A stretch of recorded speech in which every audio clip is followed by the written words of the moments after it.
கர்த்தருடைய பரிசுத்த நாமத்துக்கு ஸ்தோத்திரம். உங்கள் யாவருக்கும் என் மனமார்ந்த நன்றியும் வாழ்த்துதலையும் நான் தெரிவித்துக் கொள்கிறேன். இந்த வாய்ப்பினை அளித்த நமது ஆயர் அவர்களுக்கும் திருச்சபை மக்கள் யாவருக்கும் என் மனமார்ந்த நன்றியை நான் மீண்டுமாக தெரிவித்துக் கொள்கிறேன். இன்றைக்கு நமக்கு என்ன நாள்? இந்த புனித வாரம் முழுவதும் நம்ம ஒவ்வொரு நாளும் நாம் தியானித்து வந்திருப்போம். இன்றைக்கு முக்கியமான ஒரு நாள். வியாகுல என்னங்க?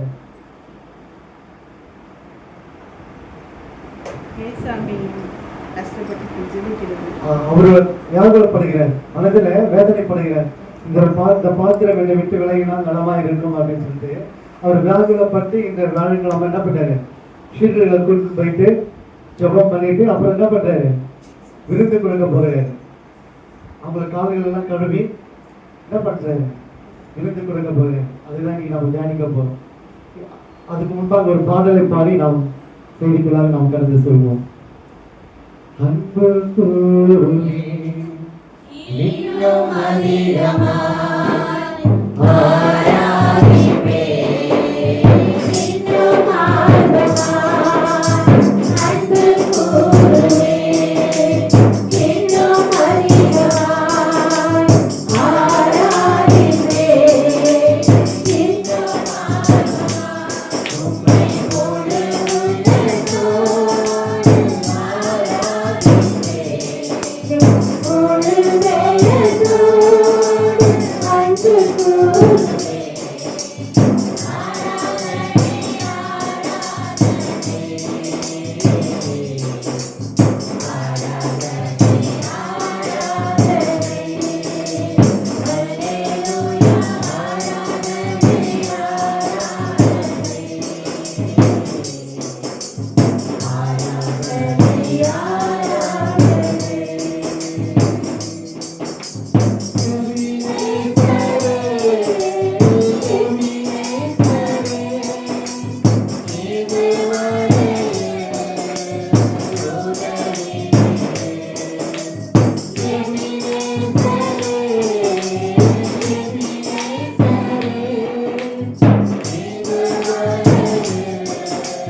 மாண்டி தோசை அப்படின்னு சொன்னா பெரிய மாண்டி சொன்ன பெரிய அப்படின்னு சொல்லுவாங்க. தோசை என்பது தாகமா இருக்கு, ஆன்மீக தாகம்.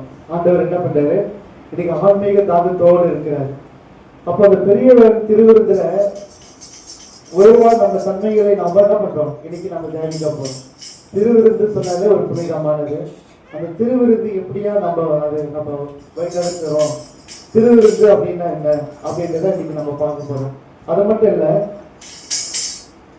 கத்தரை விழாடன் அப்படின்னு சொல்லலாம், வியாகுல விழாடன் சொல்லலாம், கத்தரின் பந்தி, கத்தரின் பந்தி, ராபோசனம், நற்கருணை இப்படி சொல்லி என்ன பண்ண செப்பொருள் மூலமாக நம்ம நீங்க ஆண்டவரையும் அவரின் பாடுகளையும் நினைவு கூர்ந்து அவருடைய திருப்பந்தில் இணைவதுதான் இன்னைக்கு வழக்கம். நம்ம எப்பவுமே என்ன பண்றோம், அவர் திருப்பந்தில நம்ம இன்னைக்கு நம்ம கலந்து கொள்ள போகிறோம்.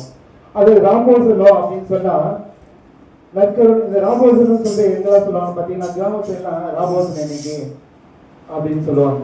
நம்ம சைட்ல இருக்கிற என்ன சொல்லுவாங்க, சனைத்திக்கலாம் திருவிருந்து அப்படின்னு தான் சொல்லுவோம். இந்த நற்கருணைன்றது யாரும் நம்ம சொல்ல மாட்டோம். ஆனா உண்மையா நற்கருணை அப்படின்றத நல்ல ஒரு வார்த்தை. அது வந்து இதுவரை என்னை நினைவு கூறுங்கள் என்ற ஆண்டவரின் பாடுகளை, வேதனையை நமக்காக அவர் ரத்தம் சிந்தனை நினைத்து பங்கேற்றுள்ளோம். நம்ம என்ன பண்றோம், ஒவ்வொரு நாளும் அவர் திருவிழா நம்ம ஆயத்தமாய் நம்ம கலந்து கொள்ளும்போதெல்லாம் அவர் ரத்தத்தை சிந்தினாரு, அவர் சரீரத்தை நம்ம புஷிக்கிறோம் அப்படின்னு சொல்லிட்டு நம்ம என்ன பண்றோம், ஒவ்வொரு நாளும் நினைவுக்கு வந்து நம்ம அதில் பங்கெடுக்கிறோம். அது மட்டும் இல்ல, இது திருப்பந்தி வாழ அழைக்கின்ற அன்பு நிறைந்துள்ளது என்பதை நாம் சிந்திக்க வேண்டும். திருவிருந்துல அன்போடு நம்ம இன்னைக்கு நம்ம இணைந்து வாழ்கிறோம், அன்பு நிறைந்திருக்கிறது இந்த திருவிருந்துல அப்படின்றத நம்ம இன்னைக்கு நம்ம பார்க்க போறோம். தன் மகனையே தந்த உலகத்தின் அன்பு கொண்டார், தன் மகனையே தந்து உலகத்தில் அன்பு கொண்டார்.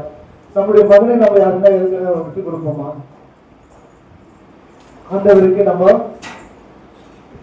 என்ன பண்ணுவோம், என் பிள்ளை வந்து உழைக்காக தான் போனோம் அப்படின்னு சொல்லிட்டு நம்ம குழந்தையில பார்த்துருப்போம். அப்புறமா நம்ம வளர வளர என்ன ஆகும், அதை நம்ம மறந்துடுவோம். இல்லைன்னா ஐயோ நம்ம விழுத்து கொடுத்துட்டோம்னா நம்ம வீட்டு வருமானம் என்ன ஆகுறது அப்படிலாம் கூட யோசிக்கிற தன்மையா இருக்கும். ஏன்னா மனுஷன் வந்து பழைய உள்ளவங்க தானே, ஆனால் அந்த மனுஷன் உள்ளுக்குள்ள என்ன ஆகும் அப்படிலாம் நம்ம யோசிப்போம். ஆண்டவருக்கு நேர்ந்துட்டு என்ன பண்ணுவோம், அது குறுகிடத்துக்கு நம்ம தயங்குவோம். ஆண்டவர் கொடுத்துருவாரு, நம்ம நேர்ந்து கொள்ளும் போது ஆண்டவர் கொடுத்துருவாரு. ஆனா நேர்ந்து கொண்டதை நம்ம திருப்பி நம்ம கொடுக்காம இருக்கக்கூடாது. நேர்ந்ததை என்ன பண்ணோம், நம்ம வேண்டிக் கொண்டதை நம்ம நிச்சயமா அதை கொடுத்தோம், இல்லைன்னா அது வந்து பாவமா மாறிடும். அப்ப இங்க பாத்தீங்கன்னா தன் மகனையா என்ன பண்றதுதான் கொடுக்கிறாரு. யோவான் 3ஆம் அதிகாரம் 14 பாத்தீங்கன்னா, தேவன் தம்முடைய ஒரே பேரான குமாரனை விசுவாசிக்கிறது எவனோ அவன் கெட்டு போகாமல் நித்திய ஜீவனை அடையும்படிக்கு அவர்களை தந்தது இவ்வளவாய் உலகத்தில் அன்பு கொண்டார் என்பதை நம்ம பார்க்கிறோம். நித்திய ஜீவன் என்ன பண்ணாரு, நம்மளுக்கு கொடுக்கறதுக்காக தன்னுடைய மகனையே என்ன பண்ணாரு, அன்பு கொடுத்து நம்மளுடைய வாழ்விலிருந்து அன்போடு வாழ்வதற்காகவும், பண்போடு வாழ்வதற்காகவும், பாசமோடு வாழ்வதற்காகவும், மகிழ்ச்சியோடு வாழ்வதற்காகவும் என்ன பண்ணாரு, தன் மகனையே கொடுத்திருக்கிறாரு. அது மட்டும் வாழ்கிற உணவு நானே அப்படின்னு சொல்றாரு ஆண்டவர். நமக்கு வாஸ்து பகுதியில பாத்தீங்கன்னா, யாத்ரா பகுதியில அறிவியல் தனத்திலிருந்து விடுவித்து ஆண்டவர் என்ன பண்ணாரு, எகிப்திலிருந்து இஸ்ரவேல் மக்களை கூட்டி வராரு. அந்த கூட்டி வர நாள், அன்னையிலிருந்து விடுதலை கொண்டு வர நாள் என்ன பண்றாங்க, பஸ்காவா கொண்டாடுறாங்க. இந்த பகுதியில ஆண்டவர் என்ன பண்றாரு, வரும் வழியில மக்களை கொண்டு வரும் வழியில பசி உண்டாயிடுச்சு. பசி வந்தா 10 அறுந்து போவோம்னு சொல்லுவோம். அதுக்குள்ள பசி உண்டானோட அந்த ஜனங்கள் என்ன பண்ணாங்க, குருவுக்கு ஆரம்பிச்சிட்டாங்க. அப்ப ஆண்டவர் என்ன பண்றாரு, அவங்களுக்கு இலக்கு கொடுத்தாரு, வனாந்தரத்துல மன்னாவை கொடுத்தாரு. மன்னா வந்து மிகவும் மகிமையானது. மன்னாவை பத்தி நம்ம பேசணும்னா 2 ஹவர் பேசணும், அந்த அளவுக்கு நல்ல பவர்ஃபுல்லானது. அப்படி இருக்கும்போது அந்த மகிழ்ச்சியோட அந்த மன்னாவை கொடுக்கும் போது, மன்னாவை கொடுத்துட்டு என்ன பண்றாங்க, அது சாப்பிட்டு இருக்கோம்னா மக்களுக்கு என்ன ஆகுது, மறுபடியும் புசிக்க இறைச்சி வேணும் அப்படின்னு சொல்லிட்டு கொடுக்குறாங்க. அதையும் ஆண்டவர் என்ன பண்றாரு, கொடுக்குறாரு. அப்படி கொடுத்தும் மக்களை வந்து திருப்திப்படுத்த முடியல. நம்மளுக்கு இப்படி நம்மளும் அப்படிதான். நம்ம வாழ்க்கையில நீங்க யோசித்து பாருங்க, நம்ம கேட்கறதெல்லாம் ஆண்டவர் கொடுத்துதான் இருக்கிறாரு. ஆனா கொடுக்க மனுஷனோட ஆசை வந்து பார்த்ததெல்லாம், கண் பார்த்ததெல்லாம் ஆசைப்படுறாங்க. பார்க்கறத என்ன பண்ணும், நம்ம என்னெல்லாம் பார்க்கிறோமோ அதெல்லாம் நம்மளுக்கு வேணுன்ற மாதிரி நம்ம கண்ணு இச்சையோடு பார்க்குது. அப்ப மனசு வேண்டாம்னு சொன்னாலும் கண்ணு என்ன பண்ணுது, பார்த்து அதை ஆசைப்படுது. அப்படிதான் நம்ம பண்றோம். நம்ம என்னதான் எவ்வளவுதான் நம்மளுக்கு ஆண்டவர் கொடுத்துட்டே இருந்தாலும் ஒரு திருப்தி நம்மளுக்குள்ள வரது கிடையாது. ஆண்டவர் அதுக்குள்ளதான் அங்க மக்களுக்கு நல்ல ஒரு திருப்தி எல்லாத்தையும் கொடுத்துட்டு வர்றாரு. அவங்க தேவையானதெல்லாம் சந்திக்கிறாரு. அவங்களுக்கு முக்கியமானது காரணம், முக்கியமா அவங்களுக்கு என்ன தேவைப்படுது, வளர்ந்தரத்துல புசிப்பதற்கு தாகமா இருக்கிறதுக்கு எல்லாமே அவரு என்ன பண்றாரு, மண்ணாவே கொடுத்துருக்கிறாரு. அதனால அவங்க இறைச்சி வேணும் என்பது அதையும் நம்ம ஆண்டவர் என்ன பண்றாரு, காடையை கொடுக்கிறாரு, காடையும் மண்ணாவையும் கொடுக்கிறாரு. அப்படி இருந்தோம் என்ன பண்றாங்க, அவங்க முன் கொடுக்குறாங்க. அப்போ மோசே வந்து வேதனை பெறாரு. அப்பதான் அதுதான் எனக்கு சொல்லப்படுகிறது, இந்த பகுதியில இஸ்ரவேலின் பசியை தீர்க்க வனாந்திரத்தில் அப்பத்தையும் மண்ணாவின் காடையும் கொடுப்பதாக வாக்கு அளிக்கிறார் ஆண்டவர். ஆனா முதல்ல சொல்லிட்டாரு, நான் அதெல்லாம் தரேன் அப்படின்னு தான் சொல்லிட்டாரு. ஏன்னா மக்களுக்கு தெரியும், ஆண்டவருக்கு தெரியும் மக்களுடைய மனசு என்ன அப்படின்றது ஆண்டவருக்கு நல்லாவே தெரியும். ஆனா அதுல இருந்து ஆண்டவர் என்ன பண்றாரு, அவங்க சோதித்து பார்க்கிறார், அவங்க எப்படி விசுவாசிக்கிறாங்க. இஸ்ரேல் மக்கள் நம்ம இவ்வளவு தூரம் நம்ம நடந்து வந்து அந்த அடிமை தனத்துல இருந்து கூட்டிட்டு வரோம். அப்படி செங்கடலை பிளந்து அவ்வளவு தூரத்தை நம்ம கூட்டிட்டு வரோம். அப்படி இருந்தும் மக்களை எப்படி நம்மளை விசுவாசிக்கிறாங்க அப்படின்னு பார்க்கறதுக்காக என்ன பண்றாரு, கொஞ்சம் விட்டு கொடுக்கும் போது அவங்க என்ன பண்றாங்க, எல்லாம் முழுமுழுக்கிறாங்க. அப்ப மோசே வந்து ஆண்டவர் கிட்ட போறாரு, ஆண்டவரே இவங்க எல்லாம் முழுமுழுக்கிறாங்க, நான் என்ன பண்றது அப்படின்னு சொல்லும் போது ஆண்டவர் என்ன பண்றாரு, அதையும் கொடுக்க மன்னாவை மக்கள் தினந்தோறும் தேவையான அளவு மட்டும் சேகரிக்க வேண்டும் அப்படின்னு சொல்றாரு. ஆனால் அதையும் என்ன பண்றாரு, ஆண்டவருக்கு அதிகமா கொடுக்கும் போது அவங்க என்ன பண்றாங்க, அந்தந்த தேவைகளை ஆண்டவர் சந்திப்பாங்க வசனமே இருக்குது. நமக்கும் அதுதான். ஆனா நம்ம என்ன பண்றோம், அடுத்த நாள் இனி வரப்போற ஃபியூச்சரு அப்படின்றது நம்ம என்ன பண்றோம், ஓடிட்டே இருக்கிறோம். நம்ம ஃபியூச்சர்ல நம்ம என்ன பண்றது, அவங்களுக்கு பிள்ளைங்க வளர நம்ம ஒன்றும் படிக்க பிள்ளைங்களுக்கு தேவையான ஃபீஸ் கிடைச்சதுனால நம்ம காசு சேர்த்து வைக்கணும்னு சொல்லி என்ன பண்றோம், ஓடிட்டே இருக்கிறோம். அந்த ஓட்டம் தான் ஆகுது, ஓடிட்டே இருக்கு. நம்ம சம்பாதிச்சுட்டே இருக்கிறது என்ன பண்றோம், அது ஓட்டமா ஓட நம்மளுக்குள்ள என்ன பண்றது, மனசுக்குள்ள உடம்புக்குள்ள ஒரு என்ன சொல்றது, அதுக்கு உடம்பு வந்து ஒரு அது கரெக்டா நேரத்துக்கு வந்து அந்த ரெஸ்ட் எடுக்கல, ஓட்டமா ஓடிட்டே இருக்கும். அப்போ உடம்புக்குள்ள ஒரு சோர்வு வந்து என்ன ஆகுது, தொடர்ந்து நம்ம ஓடிட்டே இருக்கும் போது பலவீனம் வருது. பலவீனம் வரும்போது நோய்கள் வருது. நோய்கள் வரும்போது நம்ம சம்பாதிச்ச காசு நோய்களுக்காக நம்ம செலவு பண்றோம். அதுதான் ஆண்டவர் இங்கேயும் என்ன பண்றாரு, மக்களுக்கு தேவையானதை கொடுக்குறாரு. அந்த என்ன பண்ணாங்க, அவங்க சேர்த்து எல்லாத்தையும் நாளைக்கும் சேர்த்து வைக்கிறாங்க. அப்புறம் என்னாச்சு, அது மண்ணா கெட்டு போயிடுச்சு. அப்புறம் ஆண்டவர் நாங்க அந்த சோதித்து அறியும் போது அவர் வேதனை பண்றாரு. அப்படி இருந்தும் நாங்க என்ன பண்ணாரு, மக்கள் உணவுனாலும் தேவன் அவர்களை தண்டிக்காமல் கருணுடன் தேவைகளை நிறைவேற்றுகிறத நம்ம பார்க்கிறோம். அப்படிதான் நம்மளும் இன்னைக்கு நிறைய நம்ம கொடுக்க என்ன பண்றோம், ஆசைகள் அதிகமா இருக்கிறது நம்ம கேட்டுட்டே தான் இருக்கிறோம். ஆனா ஆண்டவர் கொடுத்துதான் இருக்கிறாங்க. இருந்தாலும் நம்ம திருப்தி அடையல. மனுஷன் வந்து மண்ணுக்கு பருவனுக்கு அவரோட ஆசை தீராதுன்னு சொல்லுவாங்க. அப்படிதான் நம்ம வாழ்ந்துட்டு இருக்கோம். ஆனா கிறிஸ்தவ பிள்ளைகள் அப்படி நம்ம வாழக்கூடாது. இந்த 40 நாள்ல நம்ம எப்படி நம்ம மனசை நம்ம பக்குவப்படுத்தணும்ன்றத இன்னைக்குதான் அது நம்ம உணரணும். இன்னில இருந்து நம்ம என்ன பண்ணணும், அதை நம்ம கடைபிடிக்கணும். இந்த 40 நாள் நம்ம எப்படிலாம் வந்து மனசை பக்குவப்படுத்தி நம்ம அப்படி இருக்கணும் அப்படி இருக்கணும். இந்த 40 நாள் உபவாசமா இருக்கணும், டெய்லி நம்ம ஜபம் பண்ணணும், டெய்லி நம்ம பைபிள் வாசிக்கணும், மற்றவங்களுக்காக நம்ம ஜபம் பண்ணணும். அப்ப நம்ம ஆசீர்வாதமா இருப்போம். கிராமங்களுக்கு போனோம், சர்ச்சை திருச்சபை டெய்லியும் திருச்சபை திறந்திருக்கும், டெய்லி செய்தி கொடுப்பாங்க, திருச்சபை ஆனந்தம் நடக்கும், எல்லாத்தையும் நம்ம கலந்துருவோம். இப்படிலாம் நம்ம வந்திருப்போம். ஆனா அதோ தொடர்ந்து முழுத்தறிந்தா நடத்தான், அது எவ்வளவு சந்தோஷமா இருக்கும். 40 நாள் மட்டும்தான் என்ன பண்றோம், எல்லாத்தையும் நம்ம கடைபிடிக்கிறோம். அதை முடிஞ்ச பிறகு என்ன பண்றோம், அப்பா 40 நாள் முடிஞ்சிச்சு அப்படின்னு சொல்லிட்டு நம்ம என்ன பண்றோம், மீண்டுமா நம்ம பாவத்துக்குள்ளாக நம்ம ஜீவிக்கிறோம். அது நம்ம உணர்றதில்லை. அதுதான் அந்த 40 நாள் தொடர்ந்து நம்ம அதே போல இருந்தோம்னா ஆண்டவர் ஆசீர்வாதமா நம்மளுக்கு கொடுப்பாரு. அப்போ மற்றவங்களுக்கு நம்மளுக்கு வித்தியாசமே இல்லை. இந்த 40 நாள் இருந்துட்டு நீங்க கறி மீன் விட்டு நம்ம சாப்பிட வேண்டாம்னு சொல்லல. ஆனா நம்ம ஆன்மீகத்துல இன்னும் நம்ம வளரணும் அப்படின்னு போது என்ன பண்ணணும், அதிகாலையில நம்ம ஜெபிக்கிறத நம்ம விடக்கூடாது. 40 நாள் நீங்க எப்படிலாம் இருந்தீங்கன்னா அதையும் ஃபாலோ பண்ணணும். இந்த இந்து மக்களை பார்த்தா கூட ஐயப்பன் 40 நாள் பார்த்தீங்கன்னா பட்டை கிட்டே தீட்டிட்டு குதிராட்சி கொட்டையெல்லாம் போட்டுட்டு பார்த்தா அப்படியே சாமி அவரு வந்துட்டாருன்னு சொல்லி காலில் விழுந்தெல்லாம் கும்பிடுவாங்க. 41 நாள் ஆசாமியா மாறி நம்ம ரோட்ல வந்து கிடப்பாரு. அப்ப அவங்களுக்கு நம்ம வித்தியாசமே இல்லையே, என்ன சொல்றீங்க? அதனால இனி வருகின்ற நாட்கள் இந்த 40 நாள் நம்ம எப்படி நம்ம கடைபிடிச்சோமோ அதையே நாம என்ன பண்ணோம், பயபக்தியோடு நாம் தொடர்ந்து நாம் செயல்படுவோம். அதுதான் இன்னைக்கு முக்கியமான ஒரு காரியம். பார்த்தீங்கன்னா பழைய கட்டைகளை விடுத்து புது வாழ் தரும் அன்பு அப்படின்னு சொல்றோம். இந்த பழைய கட்டைகளை ஆண்டவர் என்ன பண்றாரு, நம்மளுக்கு கொடுத்திருக்கிறாரு. அந்த பழைய கட்டளையில இருந்து இப்ப நமக்கு புதிய கட்டளை நமக்கு கொடுத்திருக்கிறார். அப்ப நம்ம எப்படி இருக்கணும்? அன்போடு அரவணைப்போடு நம்ம வாழ வேண்டும். அதுதான் இன்னைக்கு பாத்தீங்கன்னா 2வது தலைப்பு. யோவான் 13ஆம் அதிகாரம் 34-35 வாசிங்களேன். நீங்கள் ஒருவரில் ஒருவர் அன்பாயிருங்கள். நான் உங்களில் அன்பாயிருந்தது போல நீங்களும் ஒருவரில் ஒருவர் அன்பாயிருங்கள் என்கிற புதிதான கட்டளை உங்களுக்கு கொடுக்கிறேன். நீங்கள் ஒருவரில் ஒருவர் அன்புள்ளவர்களாய் இருந்தால் அதனால் நீங்கள் என்னுடைய சிஷ்யர்கள் என்று எல்லாரும் அறிந்து கொள்வார்கள் என்றார். இந்த வசனம் என்ன சொல்றதுன்னு பாத்தீங்கன்னா, நீங்களும் என்ன பண்ணணும்? ஒருவருக்கு ஒருவர் அன்பாயிருங்க. இந்த அன்பு வந்து எப்படி இருக்கணுமா? இந்த அன்பு எப்படி இருக்கணுமா? மாயமலம் மட்டும்தான் இருக்கணும், உண்மையா இருக்கணும். நம்ம வெளியில வந்து என்ன பிரதர் எப்படி இருக்கீங்க, என்ன ஆச்சு, ஏன் அப்படி இருக்கீங்க, என்ன வேணும், உங்களுக்கு என்ன தேவைப்படுது, நான் ஹெல்ப் பண்றது அப்படி இப்படின்னு சொல்லிட்டு பின்னாடி போயிட்டா அவனுக்கு என்ன நம்ம போய் ஹெல்ப் பண்ணணும்? அவனுதான் நம்ம கேட்டுட்டோம், பாரம்பரியம் நம்ம கேட்டாச்சு. ஓகே, நம்ம அன்பை நம்ம வந்து தெரியப்படுத்திட்டோம். இனிமேல் அவங்களுக்கு நம்ம வந்து எதுவும் செய்ய தேவையில்லை அப்படின்னு நம்ம நினைக்க கூடாது.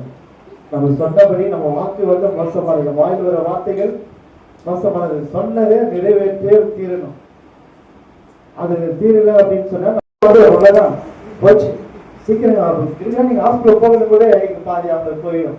வீட்டுக்கு ஹாஸ்பிட்டல் பக்கத்தில் என்ன ஆகும்? இழுத்துக்க ஒரு கை கால் இழுத்துக்க அளவுக்கு பயத்தை உண்டாக்கிடும். அதுக்கு நம்ம இருக்க கூடாது. இந்த மகன்லாம் பார்த்தீங்கன்னா ஒரு ஃப்ரெண்டு ஃபோன் பண்ணி இப்படிலாம் இருக்கிறதுனால பண்ணுது ஒன்றும் பண்ண இது பண்ணான்னு சொன்னா அவனுக்கு இப்படி பயமாறுது, அப்படி பயமாறுது, இப்படிலாம் நடக்குது, அப்படிலாம் நடக்குது, எதுவும் நடக்காது, நீ பயமா இருக்கு, தைரியமா இரு, நீ வந்து ஏசப்படுறா, நீ ஜெபம் பண்ணுடா, ஒன்றும் ஆகாதுடா.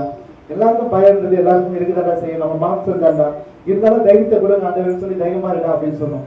அப்புறமா அவன் சொல்லும் போது நான் சொன்னேன், தொடர்ந்து ஜெபம் பண்ணிட்டே இருக்கு. இப்போ எல்லாம் பைபிள் படிக்க முடியாது முடியும்னா கூட அந்த சங்கீத தொடர்ந்து படிச்சுட்டே இருக்கு. 23 படி 29 படின்னு சொல்லிட்டே இருந்தேன்.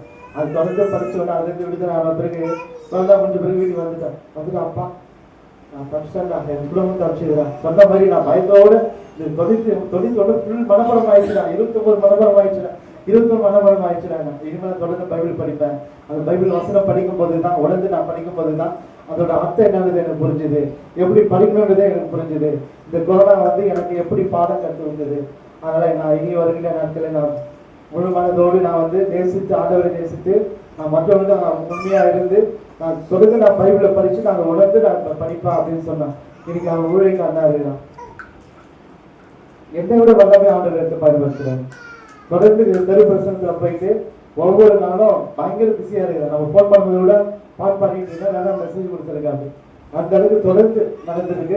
கும்மிடிப்பள்ளி சைட்ல தான், கும்மிடிப்பள்ளி பொன்னியர் சைட்லாம் பார்த்தீங்கன்னா தொடர்ந்து இப்போ ஊழியத்தில் தான் இருக்கிறாரு. இந்த 7 நாள்ல வந்து தொடர்ந்து ஊழியத்தில் இருக்காரு. அவர் பார்க்கணும் பேசணும்னா நைட் 9 மணிக்கு மேலே தான் பேச வேண்டியது இருக்கு.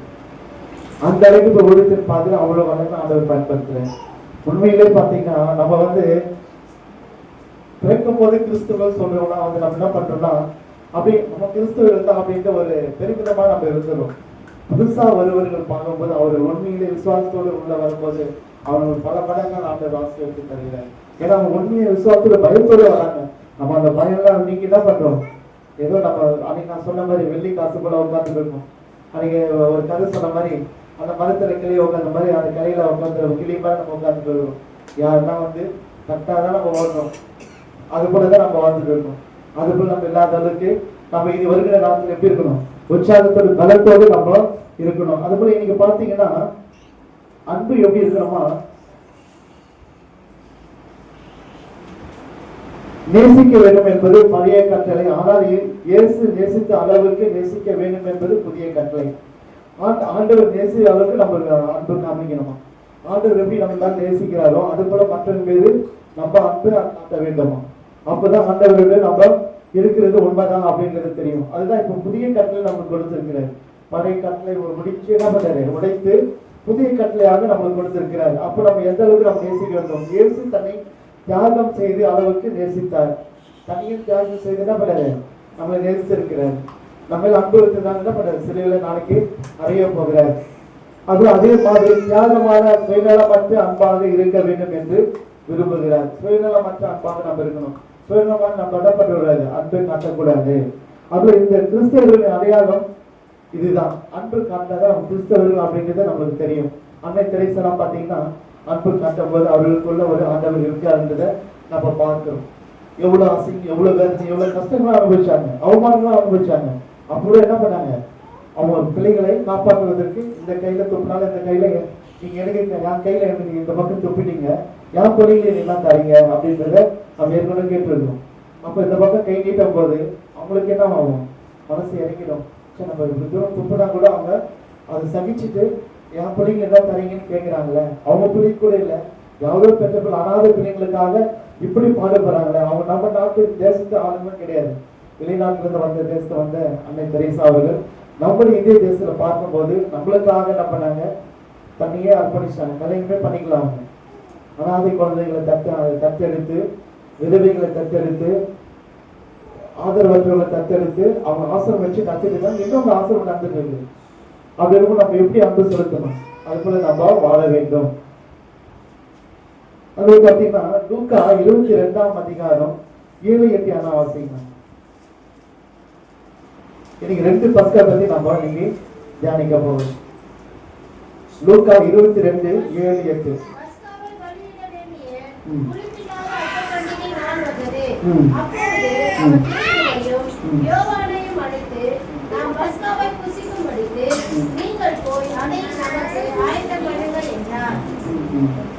ஆயத்தம் பண்ணுங்கள் சொல்லிட்டு என்ன பண்ணாரு, பஸ்காவுக்காக ஆண்டவர் பேதுரும் யாருமா யோவானும் அவர்களுக்கு என்ன பண்ணாரு, ஆண்டவர் கட்டளையிடுகிறாரு. ஏன்னா பஸ்காவை நம்ம கொண்டாடணும் அப்படின்னு சொல்லிட்டு. ஏன்னா ஆண்டவர் என்ன பண்ணாருன்னா அன்னைக்கு தன்னுடைய சீடர்களுக்கு விருந்து கொடுக்கிறாரு. அதற்காக ஆயத்தமானதுனாலதான் ஆண்டவர் என்ன பண்ணாரு, அன்னைக்கு பஸ்காவை நீங்க ஆயத்தப்படுத்துங்க அப்படின்றத நான் சொல்றாரு. அப்படி இருக்கும்போது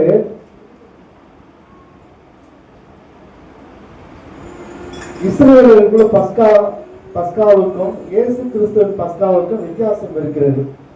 ஆண்டவர் என்ன பண்ணாரு, பஸ்காவை ஆயத்தப்படுத்த, விருது ஆயத்தப்படுத்த சொல்லிட்டாரு. ஆனா இஸ்ரவேலருக்கும் பஸ்கா பண்டிகை உண்டு. நம்ம கேள்விப்பட்டிருக்கல, பஸ்கா பண்டிகை கொண்டாடப்படுகிறது. அந்த பஸ்கா பண்டிகை ஏன் கொண்டாடப்படுகிறது? இப்ப நம்ம வேத வாஸ்து பகுதியில் பாத்தீங்கன்னா இஸ்ரவேல் மக்களை விடுதலை கொடுத்த நாள்ல தான் பஸ்கா நாளாக, விடுவித்த நாளாக அன்னைக்கு பஸ்கா பண்டிகையாக கொண்டாடப்படுகிறது. விடுவித்த நாளுக்கு அன்னைக்கு தான் என்ன பண்ணாரு, ஒரு சந்தோஷமாக பண்டிகையாக அது கொண்டாடப்படுகிறது. அதுக்காக என்ன பண்ணாலும் அவங்க ஆண்டவருக்காக சீடர்களுக்காக அந்த வித்தியாசமா, அதுதான் வித்தியாசம்.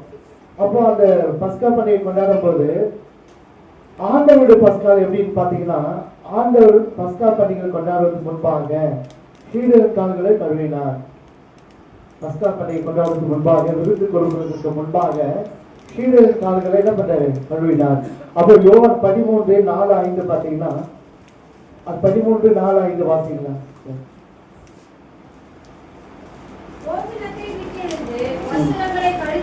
கழற்றி வைத்து நீ ஒரு சேலையை எடுத்து அறையிலே கட்டிக்கொண்டு பின்பு பாத்திரத்தில் தண்ணீர் வார்த்து சீஷருடைய கால்களை கழுவவும் தாம் கட்டி கொண்டிருந்த சீலையினால் துடைக்கவும் தொடங்கினார். கட்டி கொண்டிருந்த சீலையினால் என்ன பண்ணாரு, காலை கழுவதும் இல்லாம துடைக்கிறாரு. அப்போ அது ஏன் ஆண்டவர் இயேசு கிறிஸ்து இதை செய்தாரு அப்படின்னு பாத்தீங்கன்னா, அந்த அன்பை வெளிப்படுத்துவதற்காக. அது நீயா நானான்றது ஒரு யூகம் இருக்குது இல்ல, உனக்கு போய் நான் காலை கழுவணுமா அப்படின்னு சொல்லிட்டு, அது போல இல்லாதபடி அங்க வந்து அன்பை அதை கற்றுக் கொடுப்பதை நாம் பார்க்கிறோம். யோவான் 13ஆம் அதிகாரம் 1ஆம் வசனம் வாசிங்க சிஸ்டர். பஸ்கா பண்டிகைக்கு முன்னே இயேசு இவ்வுலகத்தை விட்டு பிதாவினிடத்திற்கு போகும்படியான நம்முடைய வேலையை வந்தது என்று அறிந்து நாம் உலகத்தில் இருக்கிற நம்முடையவர்களிடத்தில் அன்பு வைத்தபடியே முடிவு பரியந்தமும் அவர்களிடத்தில் அன்பு வைத்தார். எல்லா இடத்துல எப்படி பண்ணாரு ஆண்டவர், எல்லாரும் வந்து அன்பா இருக்க வேண்டும் என்பதுதான் இந்த பஸ்கா விருந்துல கர்த்தர் சொன்ன முக்கியமான ஒரு காரியம். இந்த சீடர்கள் கால்களை கழுவினாரியா அப்படின்னு பாத்தீங்கன்னா, அதுதான் முக்கியமான ஒரு காரியம். என்னன்னு பாத்தீங்கன்னா, அங்க அன்பை வெளிப்படுத்துவதற்காக, அங்க அன்பை வெளிப்படுத்துவதற்காக என்ன பண்ணாரு, சீடர்கள் காலையில கழுவும் போது சில பேர் கேட்கிறாங்க, ஏன் காலை கழுவுறீங்க அப்படின்னு சொல்லிட்டு ஆண்டவர் என்ன பண்றாரு, அன்பை வெளிப்படுத்துவதை பார்க்கிறோம். அதுபோல லூக்கா 22ஆம் அதிகாரம் 19, 20 யாரா ஒருத்தர் வாசிங்க sister. பின்பு அவர் அப்பத்தை எடுத்து ஸ்தோத்திரம் பண்ணி அதை பிட்டு அவர்களுக்கு கொடுத்து, இது உங்களுக்காக கொடுக்கப்படுகிற என்னுடைய சரீரமாய் இருக்கிறது, என்னை நினைவு கூறும்படி இதை செய்யுங்கள் என்றார்.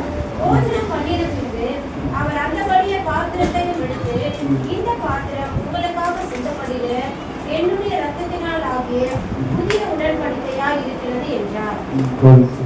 ஏன்னா நம்ம இப்ப என்ன பண்றோம், உடன்படிக்கை நம்ம எடுக்க போறோம். இன்னும் கொஞ்ச நேரத்துல உடன்படிக்கை எடுக்க போறோம். அதுதான் இன்னைக்கு முக்கியமான ஒரு தலைப்பு. ஆனா அது இங்க இஸ்ரேல் மக்கள் ஃபர்ஸ்ட் ஆஃப் பண்டிகை எப்படி பண்ணாங்கன்னு பாத்தீங்கன்னா, ஆட்டுக்குட்டியை அடிக்கப்பட்டு ஆட்டுக்குட்டி ரத்தம் தெளிக்கப்படுகிறது. ஆட்டுக்குட்டி அடிக்கப்பட்டு ஆட்டுக்குடைய ரத்தம் என்ன பண்றது, எல்லா வீடுகள் மீதும் தெளிக்கப்படுகிறது. ஆனால் இங்கு அடிக்கப்பட்ட ஆட்டுக்குட்டி யாருன்னு பாத்தீங்கன்னா, ஆண்டவராகிய இயேசு கிறிஸ்து. அவருடைய சரீரம் ரத்தம் ஆண்டவராகிய இயேசு கிறிஸ்து உலகத்தின் பாவத்தை தீர்க்கும் தேவ ஆட்டுக்குட்டியாக அவர் பலியானார் அப்படின்றத நம்ம பார்க்கிறோம். அதுதான் இன்னைக்கு ஆட்டுக்குட்டியை அவரே ஆட்டுக்குட்டியாக நம்முடைய பாவங்களுக்காக நம்ம உலகத்தின் பாவத்தை தீர்க்கும் தேவ ஆட்டுக்குட்டி அவரே பலியானார் அப்படின்றத நம்ம பார்க்கிறோம். இதுதான் ஆண்டவரின் பஸ்கா பண்டிகை. அதுவும் நம்முடைய பஸ்காவை குறித்து நாம் கற்றுக்கொள்ள வேண்டிய முக்கியமான ஒரு காரியம் பார்த்தீங்கன்னா, நம்முடைய சொந்த ஜீவனை தந்து ஆண்டவராகிய இயேசு கிறிஸ்துவில் ஏற்படுத்திய புதிய உடன்படிக்கையாகிய பரிசுத்த நற்கருணை தான் இது. ஆண்டவர் இயேசு கிறிஸ்துவ புதிய நற்கருணை உடன்படிக்கை தான் நம்மளுக்கு கொடுக்கப்பட்டிருக்கிறாரு அப்படின்னு நம்முடைய பரிசுத்த நற்கருணை திருவிருந்து அப்படின்னு சொல்லலாம். பரிசுத்த திருவிருந்தில் நம்முடைய பஸ்கா ஆகவே தான் என்னை நினைவு கூறபடி இதை செய்யுங்கள் என்றார். ஆண்டவர் என்ன பண்ணாரு, இது என்னை நினைவு கூறுங்கள் சொல்லிட்டு என்ன பண்ணாரு, ஏற்படுத்தி விட்டு அடுத்த நாளில கல்வாரி சிலுவையில ஜீவனை விட்டார். நாளைக்கு என்ன பண்ண போறாரு, ஜீவனை விட்ட நாளாக நம்ம நாளைக்கு அதை நாம் அனுசரிக்க போறோம். இப்போ யோவான் 6ஆம் அதிகாரம் 18வது வசனம் ஞாபகத்துல வாசிங்க. ஜீவ அப்பம் நானே அப்படின்னு சொல்ல ஆண்டவர் எப்படி இருக்காரு, ஜீவ அப்பமா இருக்கிறாரு. அப்புறம் 51வது பகுதி மட்டும் வாசிங்க. யோவான் 6:51. இந்த அப்பத்தை புசிக்கிறவன் என்றென்றைக்கும் பிழைப்பான். உலகத்தின் ஜீவனுக்காக நான் கொடுக்கும் என் மாம்சமே என்றார். உலகத்தின் ஜீவனை கொடுக்கிற மாம்சமே என்றார். 54 வாசிங்க சிஸ்டர். 54, 56. என் மாம்சத்தை புசித்து என் ரத்தத்தை பானம் பண்ணுகிறவனுக்கு நித்திய ஜீவன் உண்டு. என் மாம்சத்தை புசிக்கிறவனுக்கு என்ன உண்டு, நித்திய ஜீவன் உண்டு. நான் அவனை கடைசி நாளில எழுப்புவேன். ஆண்டவர் வருகின்ற நாட்களில கடைசியாக அவர் எழுப்புவேன் அப்படின்னு சொல்றாரு. என் மாம்சம் மெய்யான போஜனமாய் இருக்கிறது. என் மாம்சம் எப்படி இருக்குது, அவருடைய மாம்சம் எப்படி இருக்குது, மெய்யான போஜனமாய் இருக்கிறது. என் ரத்தம் மெய்யான பானமாய் இருக்கிறது. என் ரத்தம் மெய்யான பானமாய் இருக்கிறது. அதுதான் நம்ம நற்கருணை எடுக்கும் போது என்ன நன்மைகள் அப்படின்னு பாத்தீங்கன்னா, இப்படியான ஒரு காரியங்கள் இருக்கிறது. நம்ம இது வரைக்கும் உணர்ந்தமான்னு தெரியல. இனி நம்ம என்ன பண்ணோம், நற்கருணை எடுப்பதற்கு முன்பாக இதெல்லாம் நாம் உணர்ந்து நாம் நற்கருணையில் நாம் கலந்து கொள்ள வேண்டும். அப்ப ஒவ்வொரு பரிசு நற்கருணையிலும் ஒவ்வொரு பரிசுத்த திருவிருந்திலும் இந்த அனுபவத்தை நாம் பெற்றுக்கொள்ள வேண்டும். இப்போ நம்ம வாசித்த பகுதியெல்லாம் எப்படி இதெல்லாம் நம்ம உணர்ந்து நாம் கடைபிடித்து நாம் என்ன பண்ணோம், அதை நாம் உணர்ந்து நாம் செயல்பட வேண்டும். 1 கொரிந்தியர் 10ஆம் அதிகாரம் 16, 17 வாசிங்க. 1 கொரிந்தியர் 10ஆம் அதிகாரம் 16, 17. நான் உங்களுக்கு ஒரு சில நேரத்தை நான் முடித்துக் கொள்கிறேன். 1 கொரிந்தியர் 10, 16, 17. 10ஆம் அதிகாரம் 16, 17. ஆசீர்வதிக்கிற ஆசீர்வாதத்தின் பாத்திரம் கிறிஸ்துவினுடைய இரத்தத்தின் ஐக்கியமாய் இருக்கிறதல்லவா?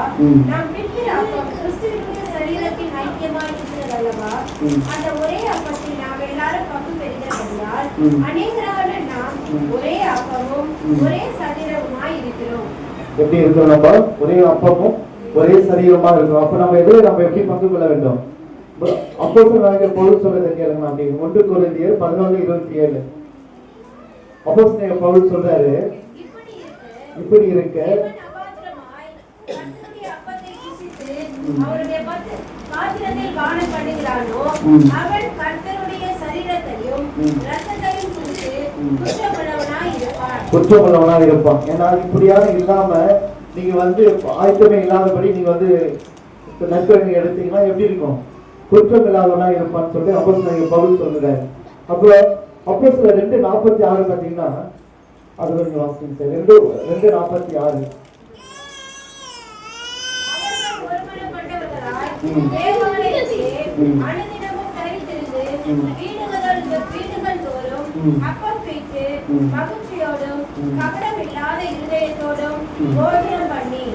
போஜனம் பண்ணி கவலை இல்லாதபடி ஒன்றா இருந்தாங்க, குடும்பமா இருந்தாங்க.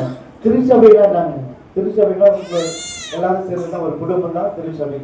அப்படி நம்ம எப்படி இருக்கணும்? ஒரு குடும்பமா நம்ம இணைய வேண்டும், ஒரு குடும்பமா நம்ம வாழ வேண்டும். அது ஒன்றாய் கூடி இணைந்து நம்ம போஜனம் பண்ணினார்கள் நம்ம பார்க்கிறோம். அது லூக்கா 24:30 பார்த்தீங்கன்னா அந்த நற்கருணைகளை கலந்து கொள்ளும் போது கண்கள் திறக்கப்பட்டது, ஆன்மீக கண்கள் திறக்கப்பட்டது அப்படின்றத நம்ம பார்க்கிறோம். 1 கொரிந்தியர் 11:28 பார்த்தீங்கன்னா தன்னைத்தானே சோதித்தறிந்து பங்கு பெற வேண்டுமா?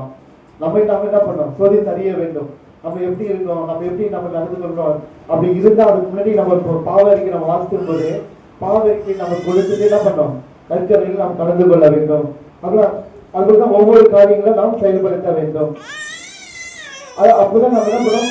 நல்ல ஒரு பங்கு பெறும் பாத்திரமாக நாம் செயல்பட முடியும். அப்ப நம்ம பாத்தீங்கன்னா நிறைய பேர் ஆயத்தமே இல்லாம என்ன பண்ணுவாங்க? வந்து திருவிருந்தை கண்டுப்பாங்க.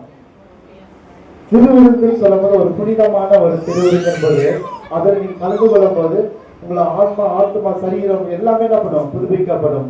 அப்போ ஒரு புத்துணர்ச்சி உண்டாகும். அப்படி இருக்கும்போது நம்ம எப்படி இருக்கணும்? அந்த திருவிருந்தில் கலந்து கொள்ளும் போது ஒருமனதோடு நம்ம பரிசுத்தமாய் நாம் கலந்து கொள்ள வேண்டும்.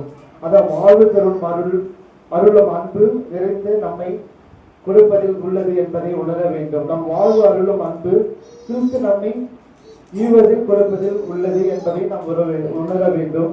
இது வெறும் அப்பம் திராட்சை ரசம் அல்ல, இந்த நற்கருணை சீர்படுத்தி ஆன்மீக உணவு.